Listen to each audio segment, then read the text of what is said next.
김동섭의 인사이트 MTN W 김동섭 어드바이저 함께 하겠습니다. 안녕하세요. 네, 안녕하세요. 예, 국채 금리가 이제 조금 안정세로 접어드는 걸로 보시는지, 그다음에 터키가 또 사실 신흥국 위기 나올 때마다 터키 얘기 나오는데 터키 리라와 약세가 또 국채 금융 시장에서 꽤 관심권입니다. 시장 흐름 읽어주십시오. 국채 금리가 안정권이냐고 생각하면 아니죠. 왜냐하면 이제 시작이다라고 보고 있습니다. 국채 금리가 이제 미국에서는 화두죠. 1.75%까지 갔었는데 이게 14개월 내 최고치였고 거기서 0.06 정도 내려와서 1.69 뭐 이 정도까지 가는 상황이었어요. 국채금리 약간 내려오니까 일단 주가는 올랐었죠. 국채금리에 대해서 시장의 발언이 참 재미납니다. 제롬 파월 같은 경우에는 무질서한 상승이 아니다라는 얘기를 제가 말씀드렸잖아요.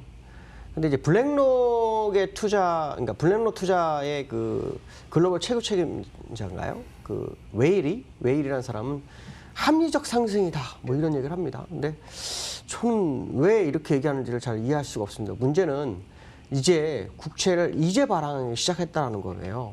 그러니까 이 이전에도 발행을 시작하고 있고 1조 9천억 이제 발행을 시작할 거고 거기도 어저께 미국 시장을 상승시킨 이유 중에 하나가 뭐냐면 인프라 투자에 3조 달러를 하겠다. 거기에 대해서 그 고문관들이 대통령한테 법안을 상정하겠다. 뭐 이런 얘기가 나왔거든요.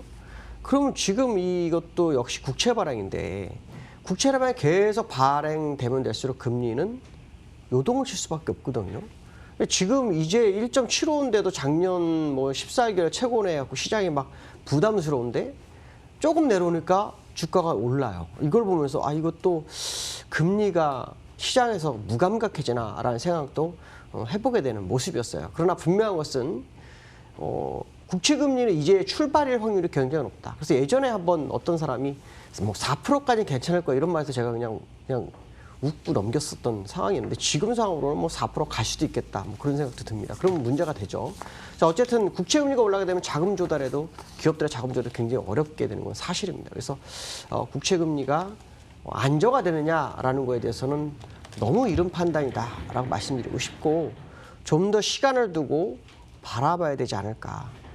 미국에서는 어차피 바이든 정부가 새롭게 행정부를 형성하기 때문에 아마 3조 달러까지는 진행하지 않겠냐. 시장 예상치 2조 달러였기 때문인데 그보다도 1조 달러 많은 3조 달러에 진행이 될 수 있어요.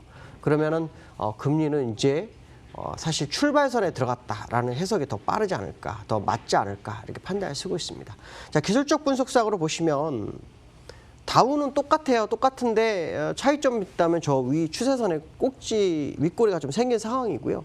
월봉이 이번 주 다음 주 수요일 지나야 완성이 돼요. 그래서 다음 주 수요일 날 어떤 모습이 나오는지 봐야 되죠. 만약에 그냥 한번 생각해 본 겁니다. 여기 지금 요 캔들이 두 개가 아시겠지만 마지막 이틀 남겨놓고 이 캔들을 만들었어요. 음봉도 마찬가지고 요 윗꼬리 양봉도 마찬가지고.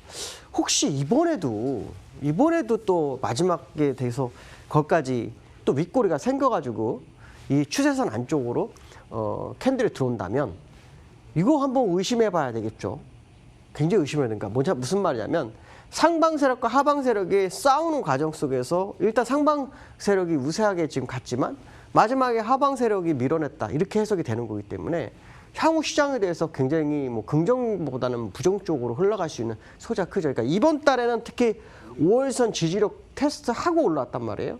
그러니까 월봉이 만약에 지난달처럼 윗골이 길어지면서 몸통이 다시 이 추세선 안으로 진입해버리게 되면 이번에는 아마 내려올 확률이 굉장히 커지는 상황이 될 수 있죠. 그러니까 저 캔들이 이번 달에 뭐가 만들어진지 굉장히 중요합니다. 그래서 그 부분을 좀 확인하시는 게 좋겠다라고 말씀드릴 수 있고요. 그다음에 두 번째로는 뉴욕 시장에서 나스닥 차트를 좀 보려고 해요. 나스닥이 주봉이 지금 주봉을 깨고 내려오는 캔들이 만들어지고 있거든요. 지금 보시면 이제 주봉을 살짝 깼다가 올라왔어요. 근데 이 시장을 주도했던 테슬라 같은 종목들이 사실은 벌써 5주선과 20주선이 대두가 난 상태예요. 그래서 나스닥이 지난주 음봉을 메워주는 장대 양봉이 이번 주에 안 생기면 다시 윗꼬리가 밀어지면서 5주선과 20주선이 대두가 납니다. 그러니까 그 부분을 좀 꼭 확인하시는 게 좋겠다. 그래서 나스닥이 다우보다 먼저 방향성을 만들어주는 것일 수도 있기 때문에 월봉에 만들어지는 모습과 나스닥의 주봉 모습을 꼭 확인하시는 게 좋겠다라고 말씀드릴 수 있고요. 그 다음에 이제 신흥국 얘기를 좀 하려고 합니다. 이것도 이제 결국 금리하고 관련이 돼 있어요.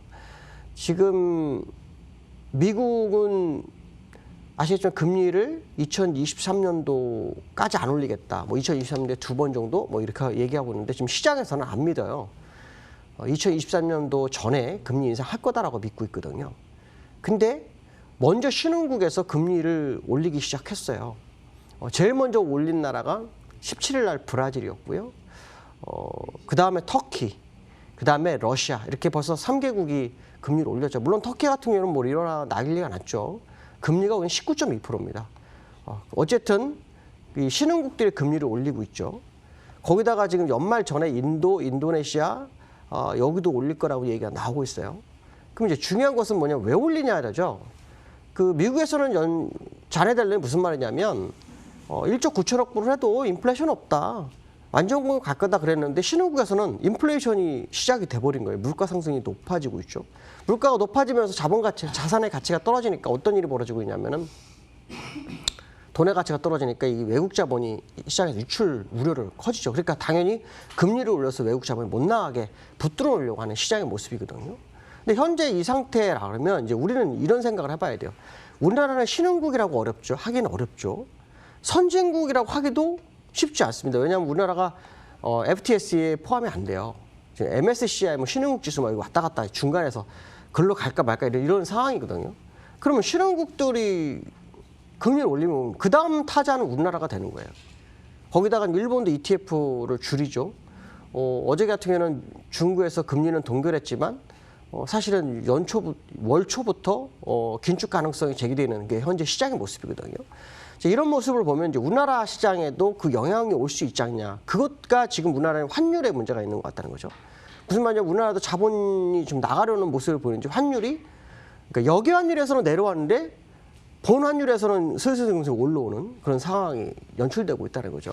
이런 부분을 보면 통화 정책에 있어서 미국과 상당한 디커플링 가능성이 굉장히 커지는 거고, 만약에 3조 달러 맞아도 정말 실현된다. 그러면 진짜 국채 발행이 많으니까 금리가 더 오르기 때문에 결국은 신흥국이나 우리나라 같은 경우는 금리를 올릴 수밖에 없는 구조로 간다. 그렇게 되면 유동성이 회수가 돼버리는 상황이 발생하죠. 그러면 시장에는 미국은 버텨도 우리나라 시장이나 신흥국은 굉장히 어려울 수 있는 게 시장의 모습이 될 수 있다라는 생각을 한번 해봐야 될 것 같고요. 자, 세 번째로는 그 우리나라 코스피가 지금 3천에서 2달 동안 놀고 있어요. 이거 박스피인데 이걸 이제 이제 위쪽으로 벗어나냐 아래쪽으로 벗어나냐. 근데 지금 상황으로 보면 이제 우리가 이제 고민을 굉장히 많이 해야 돼요. 왜냐하면 그 연기금이 지금 매도를 많이 하니까 이제 개인 투자가들은 연기금한테 말이 많죠. 연기금은 운용 비율을 맞춰야 되니까 이제 어쩔 수 없이 지금 매도가 나오는 거죠. 그러니까 연초에 아예 빨리 버리고 연말을 아마 준비하는 게 아닐까 이런 생각이 드는데, 자, 문제는 뭐냐면 외국인하고 연기금이 같이 팔고 있다는 거예요. 무슨 말이냐면 현재 시장은 반대로 해서 가면 개인만 사고 있다. 그러니까 개인만 시장을 사서 주가를 끌어올 수 있겠냐에 대한 생각을 한번 해봐야 됩니다.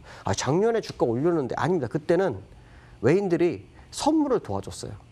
외인들의 선물이 매수로 엄청 들어와서 한 11조를 개인이 살 동안 막 도와줘서 주가를 끌어올렸어요. 근데 지금 외인이 선물도 버리고 있거든요. 그러면 두 가지는 돼야 돼요. 연기금이 현물을 매수로 완전히 전환해서 주가를 끌어올리든지, 그러면 거기 하나가 더 들어와야 되는데 외인 현물이냐 외인 선물이냐. 일반적으로 외인 선물이 매수로 들어오는 게 더 좋아요. 근데 오늘 같은 경우에도 외인 선물이 매도예요. 4,500억. 누계로 지금 12월 28일부터 지금까지 거의 7조 5천억 넘게 매도를 하고 있어요. 그럼 이 상황으로 보면은 사실은 지금 박스피가 위쪽이냐 아래쪽이냐 구분을 해보실 필요성이 있는데 위쪽으로 가기가 힘들어지는 상황이 연출되고 있는 거죠. 아마 그게 아마도 금리나 또 금리로 인한 뭐 환율의 상승 뭐 이런 것이 발목을 잡을 수 있지 않나 이런 생각을 한번 해봐야 됩니다. 자, 그렇기 때문에 적어도 지금 상황에서 이 연기금 하나뿐만 아니라 외국인 현 선물 중에 하나는 같이 들어와야 된다. 그러니까 연기금 하나 들어온다 주가가 가는 상황도 아닐 거라는 것을 생각해 본다면 지금 우리나라 조건이 박스피를 어느 쪽으로 벗어날 건지에 대해서 한번 좀 고민을 해봐야 되는 게 아닌가 이런 생각을 해봐야 될 것 같고요. 기술적으로 보시면은 지금 일봉인데요. 지금 61선에서 싸움이 계속 벌어지고 있어요. 이탈했다가 61선 올랐죠. 5일선이 61선 데드크로스를 냈다가 다시 올라와서 21선까지 골드크로스 나르다가 다시 5일선이 21선과 60선 또 다시 데드크로스 나는 현재 시장의 모습이거든요. 자, 이게 무슨 말이냐면 이 상승으로 가자는 의지가 있긴 하지만 하락 압력이 거세다라는 것을 나타내고 있어요. 그건 아마 수급적인 부분이 상당히 크지 않나 이런 생각 해봐야 될 것 같습니다. 오늘 여기까지 하겠습니다. 감사합니다.